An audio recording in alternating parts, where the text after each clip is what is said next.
सिमरन के इस दुनिया से चले जाने की वजह से सभी बहुत दुखी थे, खासकर अर्जुन। लेकिन जिन जहरीले चॉकलेट वाले मोमोज को खाकर अंजना की जान गई थी, उस बुढ़िया को अभी तक पुलिस पकड़ नहीं पाई थी। ऐसे ही एक शाम अर्जुन सिमरन की तस्वीर पकड़कर रो रहा था। तभी वहाँ उसकी बहन बबीता आती है। मैं जानती हूँ भैया, आप सिमरन को बहुत प्यार करते थे और उसके जाने के बाद उसे बहुत मिस करते हो। लेकिन भैया, अगर आप ऐसे हार मान जाओगे तो फिर हम उस बूढ़ी औरत को आखिर कैसे पकड़ पाएंगे जिसने हमारी सिमरन को चॉकलेट वाले मोमोज में जहर दिया था। हमें उस बूढ़ी औरत को ढूंढकर उसको उसके किए की सजा देनी ही होगी। तुम बिल्कुल सही कह रही हो बबीता। जिसने भी मेरी सिमरन के साथ ऐसा किया है, मैं उसे सजा जरूर दिलवाऊंगा। हमें ये पता लगाना ही होगा कि आखिर उस बूढ़ी औरत ने ऐसा क्यों किया, जो उसने मेरी सिमरन को जहर वाले चॉकलेट मोमोज खिलाकर मार डाला।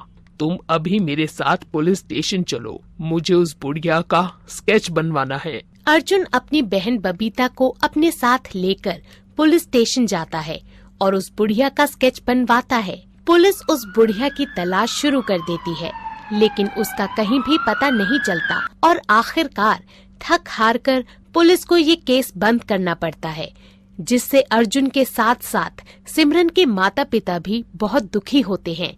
और इसी सिलसिले में एक रोज सिमरन के माता पिता अर्जुन से मिलने आते हैं। बेटा, मैंने अपनी इकलौती जवान बेटी को खोया है। मैं ऐसे हाथ में हाथ रखकर नहीं बैठ सकता। मुझे किसी भी हालत में उस बुढ़िया को सजा दिलवानी ही होगी। हाँ बेटा, मेरी बेटी के साथ जो हुआ, मैं नहीं चाहती कि वो आगे किसी और की बेटी के साथ भी हो। आप बिल्कुल सही कह रहे हैं अंकल जी।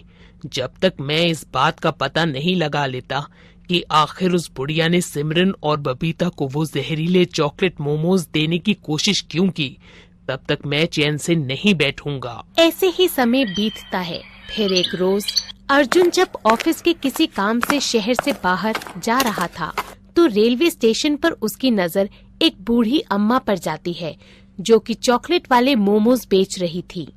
अर्जुन सोच में पड़ जाता है।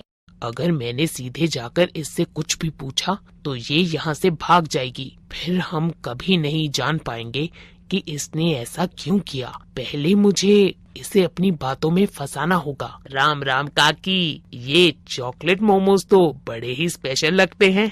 आज से पहले चॉकलेट मोमोज कभी नहीं खाए। वैसे कितने की प्लेट है? 20 रुपए की एक प्लेट है बेटा।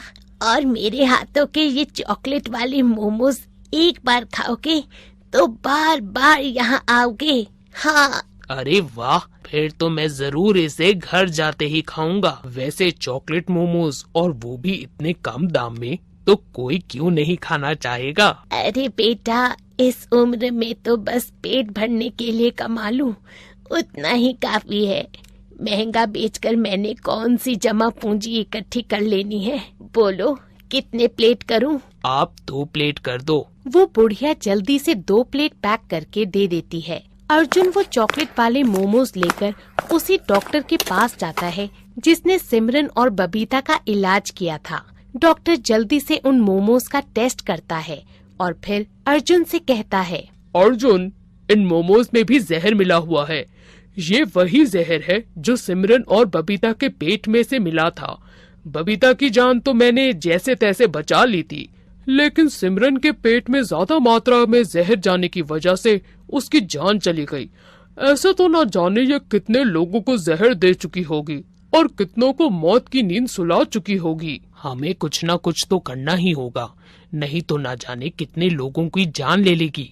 इतना कहकर अर्जुन वो रिपोर्ट लेकर पुलिस स्टेशन जाता है, जिसके बाद वो इंस्पेक्टर के साथ मिलकर उस बुढ़िया को पकड़ने का प्लान बनाता है। ऐसे ही एक रोज अर्जुन उस बुढ़िया के पास जाता है।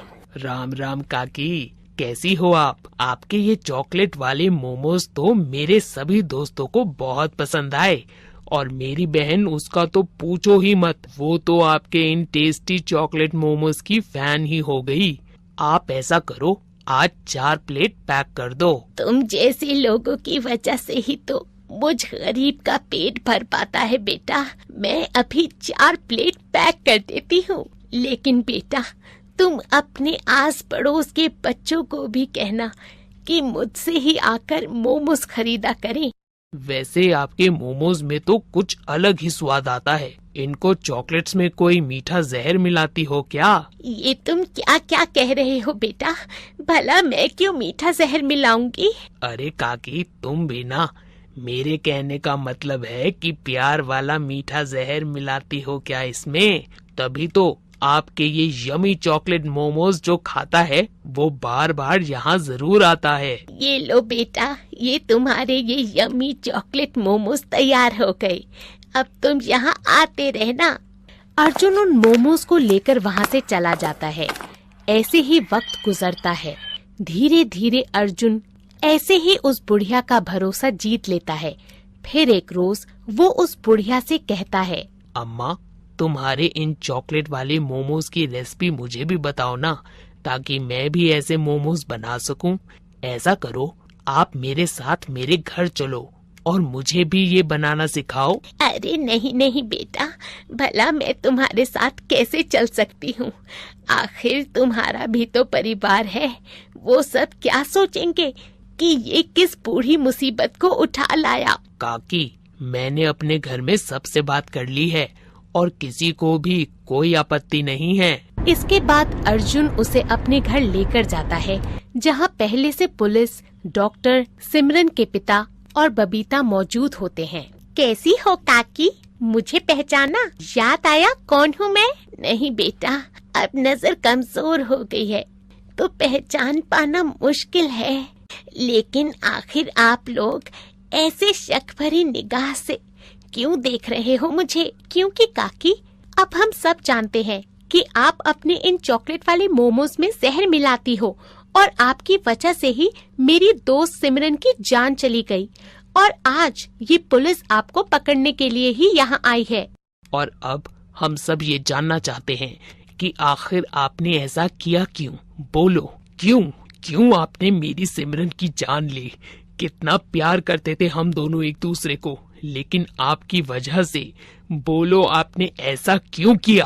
अम्मा, आपके लिए बेहतर यही होगा कि आप अपना सच कबूल कर लो। क्योंकि मेरी जवान बेटी की मौत भी इसी वजह से हुई थी।